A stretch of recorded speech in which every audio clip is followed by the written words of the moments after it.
좀 어떠한 목적에서 좀 접근을 했나요? 성적으로 잠자리를 해보고 싶어서 접근했다고밖에 느껴지질 않았습니다. 대대장 또한 좀 제가 납득하기 어려운 좀 행위를 했습니다. 그게 또 어떤 내용이었죠? 좋은 간부들끼리 만났으면 좋겠다. 둘이 한번 만나보라 교제를 권하셨고, 은폐하려는 시도가 있다고 들었는데 너 나도 신고하는 거 아니냐? 제가 신고한 것 때문에 부재가 많이 와해되고 있다.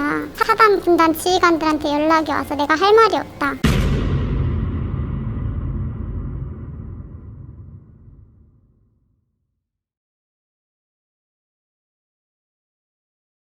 네, 안녕하십니까. 오늘은 조금 심각한 사건을 다뤄보려고 합니다. 현재 진행형인 사건이기도 하고요. 이 사고는 여군, 부사관, 하사가 성추행, 성희롱, 이런 성폭력으로 의심되는 사고까지 발생하게 되면서 우리 이번 피해자는 한 번이 아니라 첫 번째 갔던 부대에서도 사고를 당하고 전출을 간 부대에서도 사고를 당한 이런 엄청난 일이 발생했는데 사건을 간단하게 한번 설명해 드리도록 하겠습니다. 자, 박하사는 임관을 하고 A부대에 이제 전입을 가게 됩니다. 첫 단추부터 문제가 좀 있었는데 이 친구가 임관할 때 성적이 좀 우수하기도 했고요. 그리고 나이도 동기들보다 조금 있는 나이에서 사회생활 경험도 조금 한 상태에서 온 친구여서 부대에서도 관심이 좀 있었습니다. 그래서 전입을 가고 나서 그때 당시 여군 선배들, 상급 부대에서 근무하고 있는 여군 선배, 그리고 대대급에서 참모하고 있는 선배가 박하사를 불러서 이야기를 하면서 첫 번째로 여기서 이제 구타 및 가혹행위가 발생하죠.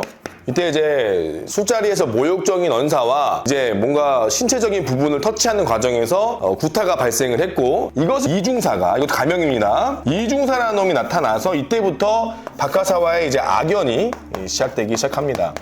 그래서 이 이중사가 이제 어떠한 행동들을 했느냐, 정말 많은 것도 있었습니다. 그냥 단순하게 별의별 게 다 있었어요. 뭐 신체적 접촉, 그 다음에 이제 언어, 성희롱. 그러니까 어디까지 얘기를 했냐면 이 친구가 뭐 자기가 포경수술했던 이야기, 자기가 과거의 여자친구와의 관계적인 이야기, 그리고 이런 스킨십 같은 이야기를 자꾸 하면서 그 다음에 이제 스토킹도 했죠. 뭐 계속 전화하고 문자하고 카톡하고, 특히나 좀 이상하다 싶어서 연락을 안 받으니까 아까 구타 및 가혹행위 했던 여군 선배들을 통해서 야, 얘 방에 있는지 한번 확인해봐라. 확인시켰는데 또 방에 있으니까 왜 연락 안 받냐, 이런 식으로 계속 스토킹을 하고, 만나면 성희롱을 하고, 원하지 않는 신체 접촉을 계속 하면서 이런 일들을 계속 지속적으로 벌이고 있었습니다. 그런데 이제 박하사는 왜 이러한 고통이 있는데도 참고 있었느냐, 이제 말을 했고 그만해 주십시오, 하지 마십시오 라고 박하사는 무릎을 꿇고 하지 말라달라고 얘기도 했고 제발 부탁을 했는데도 너 그렇게 하면 군생활 못하게 하겠다, 너 군생활 잘할 수 있을 것 같으냐 라는 식으로 한마디로 이제 가스라이팅을 한 거죠. 근데 또 이거를 남들이 봤을 때는 이 이중사가 박하사를 되게 잘 챙겨주는구나, 또 여기서 어떤 일이 발생하느냐, 여군들 입장에서는 또 얘가 되게 보호받는 존재, 질투의 대상이 되기도 하고요. 그리고 또 다른 후배들이나 다른 부사관들이 봤을 때는 이중사가 잘 챙겨주는 사람으로 좀 오해하게 된다는 거죠. 실제로 이 피해를 입었던 피해자는 너무나 힘들고 고통스러웠지만 남들 눈에는 그게 또 안 보였던 겁니다. 자, 근데 여기서 진짜 악질적인 사건이 한번 발생을 하는데요. 이 이중사가 부사관들이 다 같이 모여서 술 한잔 하자라는 식으로 이제 술자리를 제안을 합니다. 근데 술자리의 장소가 어디였느냐? 바로 숙소였어요. 남군 숙소에서 남군들이 모여서 술자리를 하고 있었는데 그 자리에 이중사가 박하사를 불러냅니다. 근데 여러분들 군인 생활하신 분도 아실 거고 기본적인 상식인데 여군 숙소에 남군이 들어갈 수 없고요, 남군 숙소에 여군이 들어갈 수 없습니다. 그래서 박하사가 제가 여군인데 어떻게 들어갑니까? 라고 얘기하니까 너 말고도 다른 애들도 들어와, 가끔씩 같이 술 먹을 때도 몰래 들어와 하면서 박하사에게 어떻게 후드티 같은 거를 대충 덮어놓고 고개 숙여서 이 술자리에 참석하게 합니다. 근데 숙소에서 또 억지로 술을 먹이고 결국 이 친구가 필름이 끊겨버립니다. 당연히 술 먹기 싫었죠. 근데 또 아시겠지만 군생활에서 야, 너 안 먹어, 너 안 먹으면 나도 안 마셔, 야 분위기 망치네, 뭐 곱창 내네, 뭐하네 라고 하면서 이 친구한테 또 괴롭히는 거죠. 단체로 저 더 이상 못 먹겠습니다, 숙소 돌아가려고 하는데 중간에 이중사가 내가 부축해줄게 라고 하면서 여기서 투입이 되는 거죠. 근데 이 기억을 박하사는 잃어버렸습니다. 근데 그 다음날 이제 아침에 눈을 뜨니까 남군 숙소에서 본인이 잠들어 있던 거를 본 겁니다. 그리고 하의가 벗겨진 상태로 깨어난 거죠. 깜짝 놀라게 됩니다. 그때 마침 또 다른 남군이 숙소에 들어와서 이 박하사는 너무 놀라서 죄송합니다라고밖에 얘기할 수 없었다고 해요. 내가 술김에 밟은 건지 누군가 나를 이렇게 위하려고 베꼈는지 기억할 수 없을 정도였다고 해요. 근데 이때 술자리를 같이 하고 다 같이 밖에 뭐 시내에 나갔다고 합니다. 간부들이 또 2차로 술을 먹자고 하면서. 근데 이때 갑자기 이중사가 숙소로 돌아왔다 라는 술자리에 참석한 친구들의 이야기가 있다고 합니다. 사실 이거는 되게 큰 사건이죠. 여군이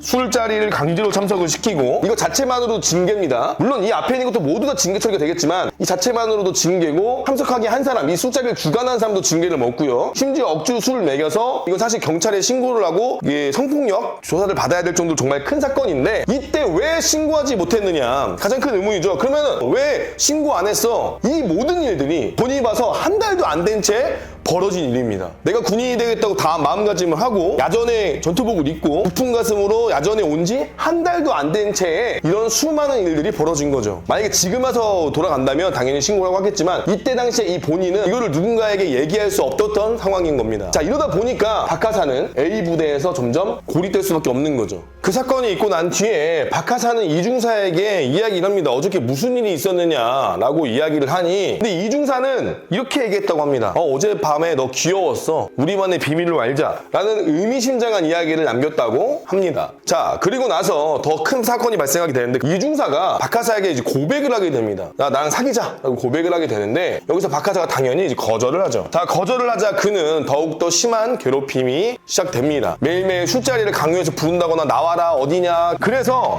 박하사는 나름 머리를 쓴 게 나는 부대에 남아서 교범 연구를 하겠다 공부를 하겠다 해서 일부러 부대에 남아서 야근을 합니다. 본인이 같이 퇴근을 하게 되면 또 나가서 부르고 뭐 시킬까봐 일부러 교범 탐구하거나 일부러 경연대회 준비한다 이런 식으로 일부러 혼자 부대 남아요. 남들 다 퇴근할 때 밤 10시 11시까지 남아있습니다. 이때 또 이중사가 같이 기다려줍니다. 저 그냥 가겠습니다 라고 하는데 아니야 내가 차에 태워줄게. 아니야 내가 차에 태워줄게 빨리 타. 강요를 통해서 차로 가면 5분 갈 수 있는 거리를 천천히 달리면서 그렇게 30분 40분을 달려서 가는 겁니다. 그럼 그 차 안에서 계속해서 만지고 스킨십하고 이야기하고 그러한 성희롱 성추행이 지속됩니다. 너무나 끔찍한 상황인 거죠. 이게 불과 전입은 지 한두 달밖에 안 된 상황이라고 여러분 생각 한번 해보십시오. 또 이중사가 어떻게 치사하게 하냐. 박하사에게 임무를 주지 않아요. 그러니까 이 이중사가 말 그대로 부사관들 중에서 행복한 다음으로 땀이 좀 있는 중사였는데 이중사의 직책은 부소대장입니다. 이 친구가 이제 임무를 받아서 이제 부사관들한테 야 오늘 분대장 뭐 하고 그래서 이중사가 박하사를 이제 무시하기 시작하는 거죠. 일부러 임무 수행을 안 준다거나 일부러 좀 임무가 낮은 거를 일부러 시킨다던가. 근데 또 박하사는 열심히 하고 싶은 군인 스타일이라 아니 일을 하고 싶은데 내가 고백을 거절해서 그런가라는 생각이 들 정도로 직장 내 괴롭힘이 시작된 거죠. 자, 이런 일이 발생하고 결국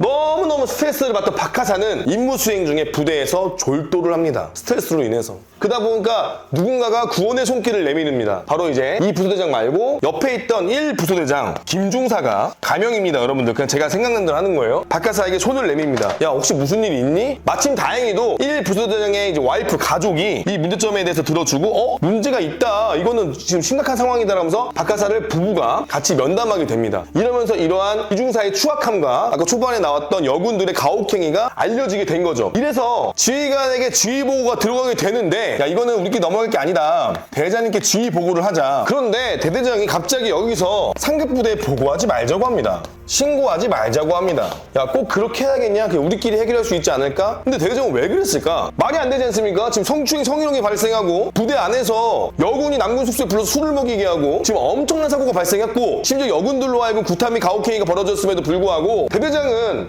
갑자기 사건을 축소 은폐하려고 노력하게 됩니다. 가장 큰 이유가 뭐였을까요? 대대장 또한 또 다른 가해를 하고 있었습니다. 어떤 가해를 하고 있었느냐? 정말 참 이 부대가 신기한 게 정말 답답한 게 대대장이 이 박하사에게 만남을 주선합니다.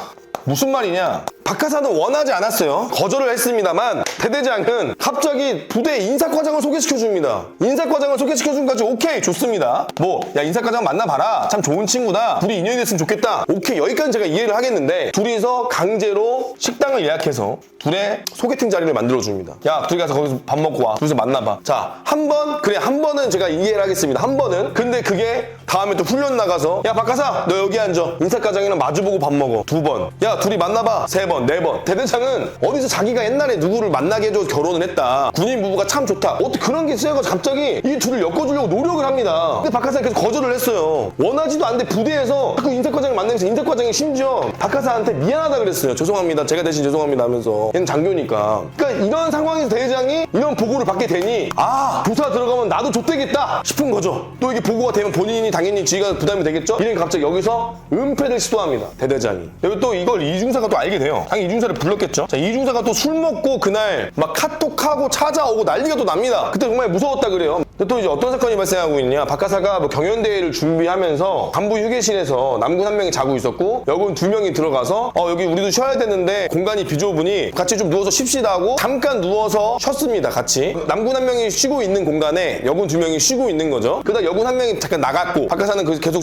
잠들어 있는 상태였는데 다른 누군가가 와서 남군과 여군이 누워있고 자 있는 것을 찍은 겁니다. 핸드폰으로 소문을 또 어떻게 냈냐, 부대에서. 아, 박하사가 또 남군 누구랑 휴게실에서 같이 누워서 자고 있네, 뭐하네 라는 식으로. 그래서 또 소문이 나면서 대대장이 야 봐라, 너도 좀 그러지 않았느냐, 너가 우리 부대를 와해시키고 있다, 너가 우리 부대 분위기를 망치고 있다, 라는 식으로 가스레이팅을 하면서 덥적이게 얘기를 하는 거죠. 이러면서 박하사가 또 설득을 당하게 됩니다. 왜냐, 아 나로 인해서 부대가 와해되고 내가 잘못한 건가 생각을 하면서. 왜? 이제 임관한 지 두 달째 지금 2달째입니다. 그 뭐 아무것도 모르니까 대대장이 너 하나만 때문에 지금 다 부대가 망가지고 있다는 식으로 얘기하면서 박하사가 또 한 번 이제 마음을 접게 되는 상황이 된 거죠. 자, 근데 이 사건을 이제 보고했을 때 제일 먼저 제일 안 됐던 게 박하사는 분리 조치가 안 됐습니다. 분리 조치가 되지 않아서 며칠 동안 이 이중사가 찾아오고 괴롭힘이 있었다고 해요. 자, 그러면서 박하사가 이제 군단으로 분리 조치가 되고, 군단으로 분리 조치가 돼서 거기서 또 조사를 받게 되는데, 거기서 이제 사단, 그 다음에 이제 군단, 그 다음에 이제 상당관을 통해서 이제 조사가 이루어집니다. 상당관이 재밌는 게 이제 박하사는 상당관에게 자신들이 당했던 이 성희롱이나 성 문제 관련해서 다 얘기를 했습니다. 그래서 이거를 조사해달라, 상당관이 대대장을 통해서 알아봐달라고 얘기를 했는데 자료를 다 넘기기도 했고요. 근데 나중에 결과를 보고 나니까 그게 없는 거야.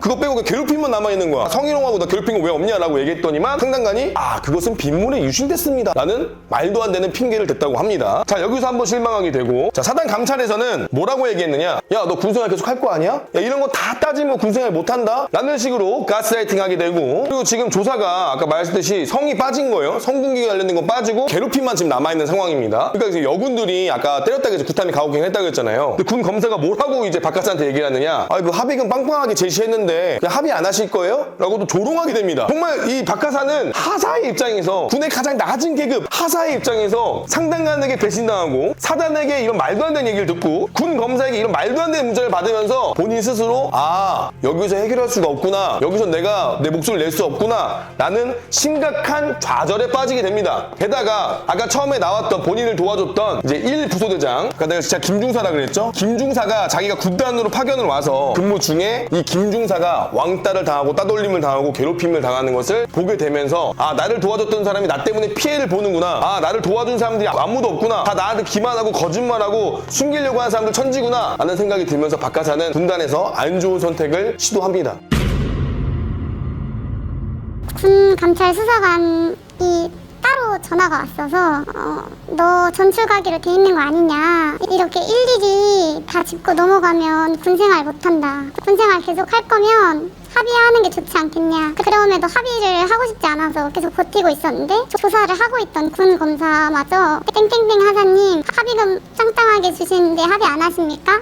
라고 또 연락이 오고, 합의해도 징계 처분을 강하게 내릴 거니 걱정 안 해도 된다. 사단 업무실 자체가 그렇게 돌아가면서 합의를 계속해서 종용을 해서 결국 합의를 할 수밖에 없었습니다. 그리고 문자를 받았을 때 어떤 기분이었나요? 그냥 더 이상 내가 할 수 있는 건 없구나, 믿고 있던 수사기관이라고 생각을 했었고, 대대에서도 종용을 하길래 조사 받을 때 용기 내서 거기다 다시 문의를 드린 건데도 같이 덮는 분위기처럼 넘어가길래 내가 이곳에서 살아남으려면 그냥 이들이 하자는 대로 따라야지 그냥 살 수 있겠구나 싶었습니다. 이제 본인이 거절했을 때 가해자가 좀 어떠한 보복을 좀 했나요? 본인 카톡 답장을 하지 않거나 본인이 부름에 나가지 않았을 때 부대 다음날 출근을 하고 나면 업무 분배를 아예 일단 해주질 않았고, 어떤 업무를 하면 되겠냐 물어보면 씨발 알아서 해, 다른 간부한테 물어봐 라고 화를 내고 한 이틀 3일 정도를 무시를 했습니다. 그랬고, 다른 때 거절했었을 때는 본인이 술에 취해서 전화가 와서 씨발 이제 네 군생활 못하게 다 망가뜨릴 거야, 네 알아서 해, 이제 닌 알아서 하는 거야 라고 한 10여 분 동안 욕설이 오가면서 협박을 했어서 휴가 중인데 그냥 길바닥에 주저앉아서 울었습니다. 복귀하기가 너무 무서워서. 그 뒤에 또 본인 의견에 거절하면 책상을 내려친다든지 타고 있는 차를 내려치면서 창문 열고 나와라 소리를 지르고, 나중에는 그 사람이 소리만 질러도 몸이 떨리고 좀 무서웠던 것 같습니다. 정적으로.